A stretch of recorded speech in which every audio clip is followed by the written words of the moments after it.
Hi there, it's Karen at Corrie Paper Crafts here, and I'm an independent Stampin' Up! Demonstrator in the UK. Thanks for dropping in today, and it is really nice to see you all again. I've been away for a wee while again, and I do apologise for that, but about 6 weeks or so ago, 6.5 weeks, I decided to fall, tripped on a piece of uneven pavement, and I broke my ankle, and I broke a few ribs at the same time, so that wasn't fun. But although my ankle was fine because I had a moon boot, which is a great support, the ribs were more problematic than the ankle, so that really restricted my movement and being able to lift even my mini cut and emboss.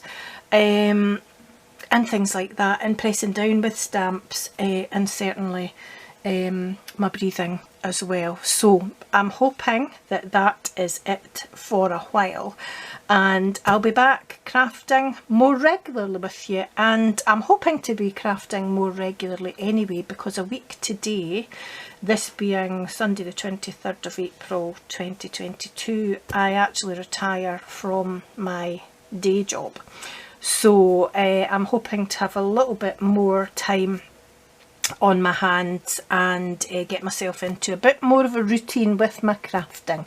So today's project is this little box here. This is a little box I made to send as an Easter treat to my my lovely customers, just because. And it's a pizza style box, and inside I popped some Easter themed treats. This is a little Kit Kat bunny and some cream egg sweeties and some Lindt beasties as well. And I really like the little ladybug, or ladybird as we say in the UK, that went in it as well. So I'm not going to put it all back together because I'm going to have to steal the sweeties out of this one to put in the one that I'm going to make with you. And I'm going to show you first of all what you're going to need to make this. So you're going to need a piece of cardstock, and this is Poppy Parade that I used for this one, and it measures 9 inches. No, it does not. It measures 9 3/4 inches by 5 inches. And the other bits you're going to need is a scrap of basic white for stamping your sentiment, and a scrap of basic black for the little circle that goes behind that.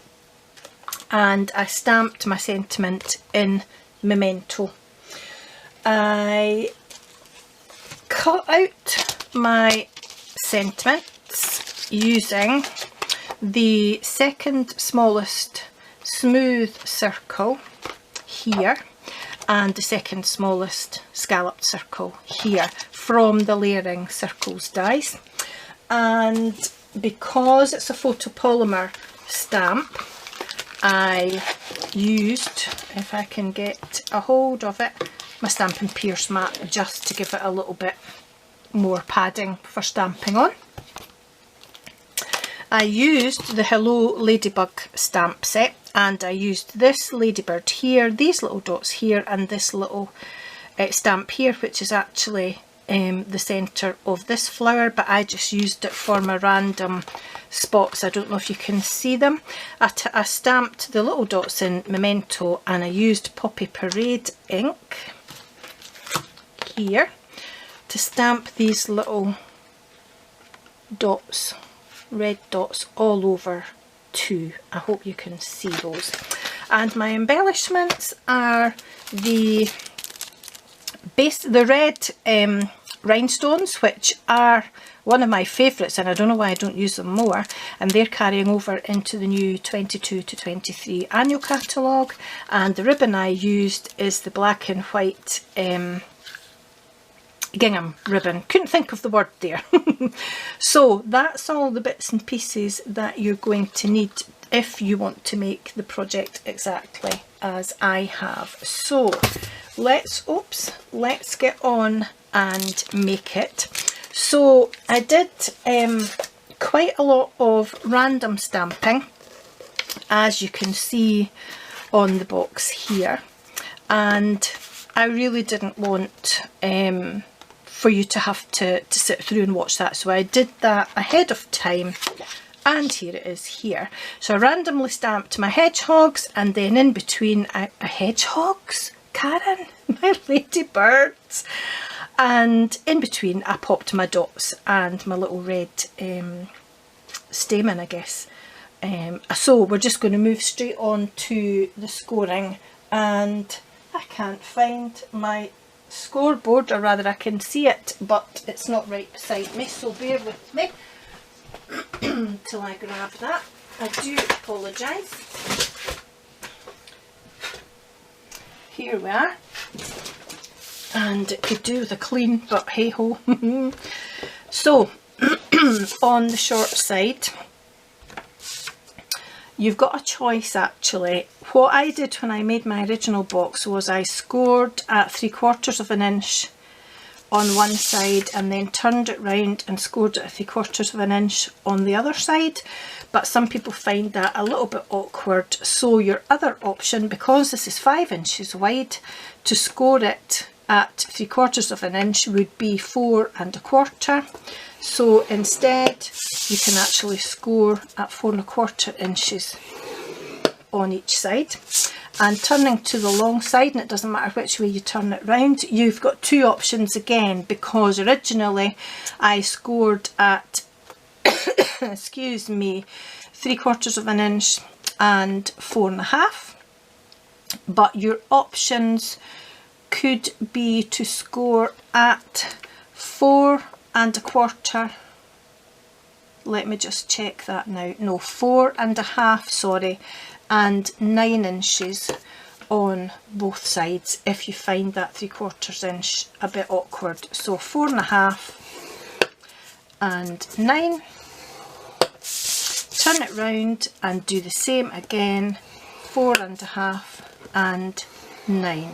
So to repeat that, you could either score at 3/4 of an inch on both sides or 4 1/4 on both sides. Turning to the long side, you can score at either 3/4 of an inch and 4 1/2 on both sides, or 4 1/2 and 9 on both sides if you find that a little bit easier. I'm just going to go over that score line again. So that's all the scoring that you need to do, and I always do my stamping before I do the scoring, because as you can see the score lines go through some of these patterns, and if you stamp after you've scored you tend to get a gap and a break in the lines, which you really don't want. So all you need to do now is fold and burnish on all of those score lines.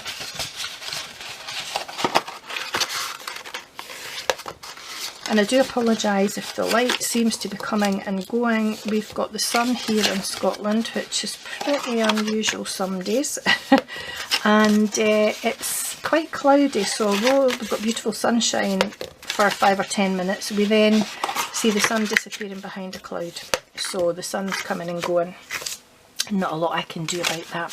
So that's all the scoring done. And if you lay it in landscape mode this way, you'll see that you've got 3 squares, or more or less squares, top and bottom, and we're going to cut up the edges of all of these squares, removing the score line onto the square and leaving the edges of these rectangular pieces straight.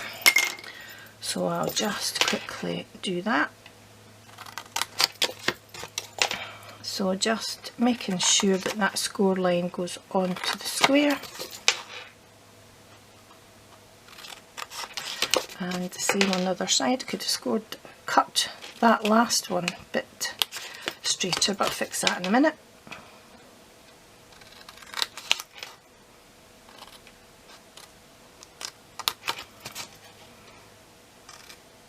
There we go. I'll just go back and straighten this one up a little bit. Doesn't matter about the square because we're going to be wedging that anyway, and because I'm going to be sending more of these through the post, I'm going to make sure that I put plenty tape on these. So I'm going to put my tape on before I cut my wedges. So I'm going to turn it over, and then I'm going to tuck these bits in, get my tearing tape, and I am going to put a couple of pieces of tape onto each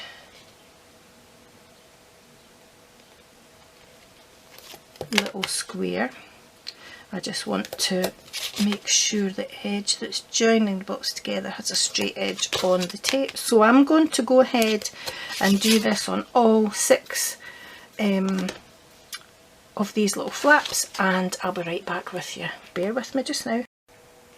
And that's that done, but I have left one just to do with you on camera. So really small wedge either side like so. And because I put the tape on first, I know that I've got tape right to the edge to hold the box together to withstand travelling in the post. And now all I want to do is decide which is going to be my top and which is going to be my bottom of the box. And I'm looking at a deliberately stamped one ladybird on either side of the box, which looked like she was the right way round.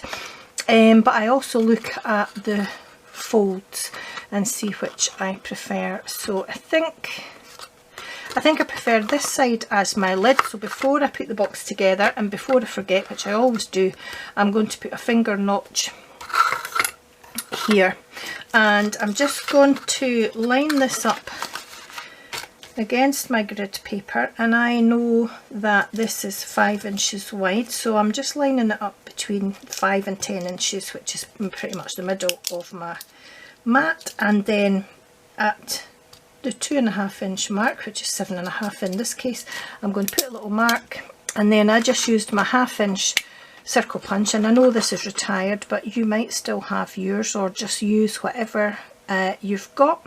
You can even use a punch like excuse me, if you have the heart punches, the smooth heart punch, you could use the edge of that as well. Some people I've seen using the snowman punch if you've still got that. So just use whatever you've got.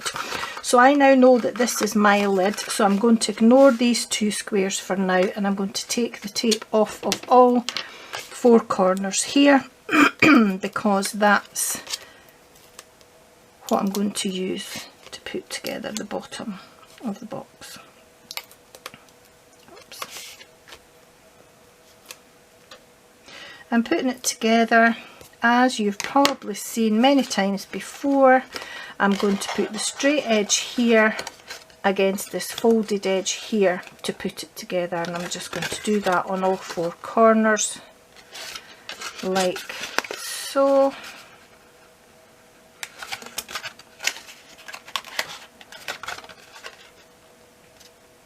There we are, and just give it a little press down with my paper folder to make sure that they're well stuck. There we go, and that's the bottom of the box together. And lastly, I want to put the lid together, but just before I do, I'm going to reinforce these folds here with my paper folder, because these tend to stick out a little bit at the back. But the trick is to, you can either cut it at an angle or put some ribbon round as well. And the same applies. I'm just going to remove the backing from my tearing tape. Take some of the tearing tape off at the same time, it would seem.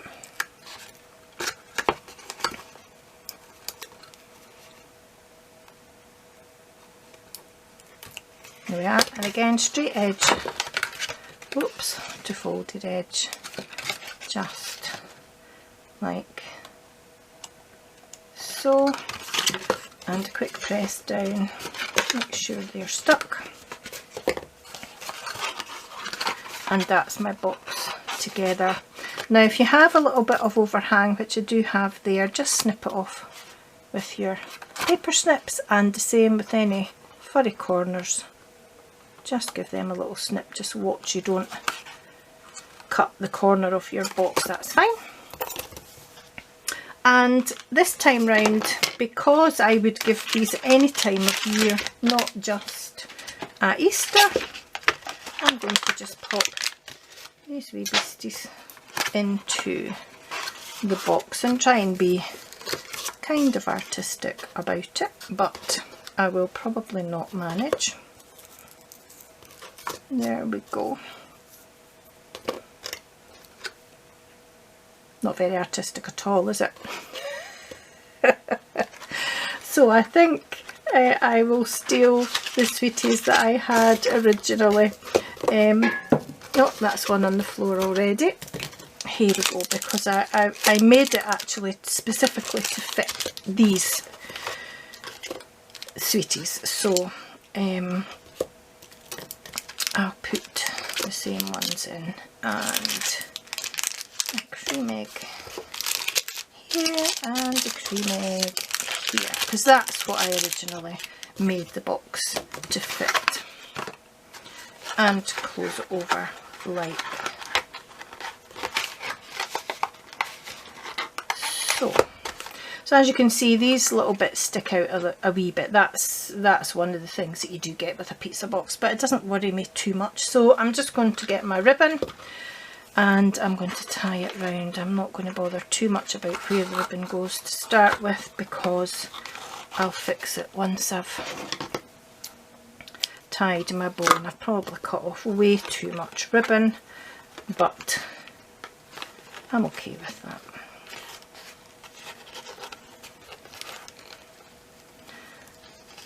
And we will see what sort of bow we end up with.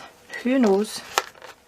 That's not bad at all. It's better than the first one, and I am not going to mess anymore with that. It could probably be a little bit tighter, but I'll fix that after. So snip here, and there we are. So I'm just going to move that up a little bit, and then I've already ahead of time stamped my sentiment and die cut it, as well as the black bit for the back. So I'm just going to glue this bit flat onto the black piece. It's quite a tight fit, so you only get a really small border round about, but it's just enough, and I think that looks pretty even. And because it's black card going onto a fairly dark box, I actually used my black dimensionals on the back. I just popped one on the top and two down there like that. Love these dimensionals, and I love the white ones are really shiny on the back as well, but the black ones just remind me of black patent shoes I had when I was little. I don't know if anybody else thinks that or if it's just me. And just near the bottom corner, trying to keep an even space here and here, or more or less. It's not measured to precision by any stretch of the imagination. And then I just need to add my red dots, cover up the jaggy bit on my take your pick tool, and I popped one about there,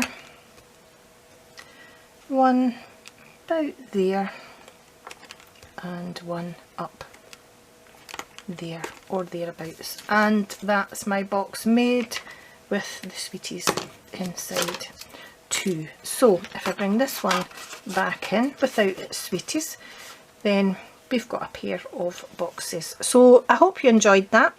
I'm actually going to come back in my next video and do the same box again and show you how you can change it up a bit, because this was just cardstock and ink and a stamp set. So if you don't have designer series papers or anything like that, then it's just as good a box without it. It just takes a little bit longer to do all your stamping. But I am going to come back and show you the same box again in my next video using designer series papers, and I'm going to showcase some designer series papers and cardstock in the new in colours from the new 22 to 23 annual catalogue, which launches on the 3rd of May. Yep, Just double checking. So the current annual catalogue finishes on the 2nd, and until then I'm afraid I can't show you the inside, but I am able to show you the front. So I've already sent these out to my customers who have shopped with me in the last 6 months, but if you don't have a demonstrator and you would like a catalogue and order from me as your demonstrator, then I'm more than happy to pop your catalogue in the post free of charge. Just pop me a message to my Facebook page, which is Corrie Paper Crafts, or you can email me at corrieppapercrafts@gmail.com. So hope you liked that. Thanks for watching, and I will definitely see you again soon. Take care. Bye bye.